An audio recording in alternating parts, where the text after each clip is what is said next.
ছোটোবেলায় সবসময় ইফতারিতে ডিম চপটা থাকতো, অ্যান্ড ডিম চপটা আমাদের বাসায় হলো অনেক বড় জাম্বু টাইপের করা হতো। আসলে একটা আলুর চপে ফুল একটা ডিম থাকতো।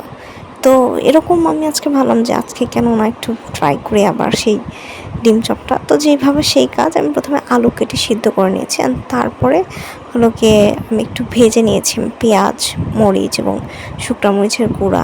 এখানে আমি স্ট্রাগল করছি প্রচুর, আমার এটা কোনোভাবেই বের হয় না ঠিক মতো এই মরিচের গুঁড়া। সো যাই হোক, কোনো রকম দিয়ে দেন আমি হলো কি আলুটাকে এই পেঁয়াজ মরিচ ভাজার সাথে একটু ভেজে নিই। আমার কাছে ওটা বেশি টেস্টি মনে হয়। তো ভেজে নেওয়ার পর পরিমাণ মতো লবণ দিয়েছি। লবণ দেওয়ার পর আমি ব্যাটারটা অ্যাকচুয়ালি তৈরি করে নিয়েছি। ব্যাটারটা তৈরি করার ক্ষেত্রে হলো কি আমি বেসন, কর্নফ্লাওয়ার, হালকা গুঁড়ামরিচ, লবণ দিয়ে একটা নির্দিষ্ট একটা ঘনত্ব রয়েছে, কনসিস্টেন্সি, ওই অনুযায়ী আমি বানিয়ে নিয়েছি। খুব কম পরিমাণ, যেহেতু বেশি বানাবো না তাই কম পরিমাণের বানিয়েছি।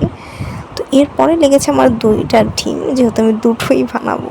তো এভাবেই অ্যাকচুয়ালি ডিমটা ভিতরে কীভাবে পুড়তে হয় সেটাই। অ্যান্ড তারপরে আমি নর্মালি ব্যাটারে আলুর চপটা দিয়ে, আর this is the crumb and bread crumb না, অ্যাকচুয়ালি এটা সেমাইয়ের ক্রাম্প আমি বানিয়েছিলাম বাসায় থাকা সেমাই দিয়ে।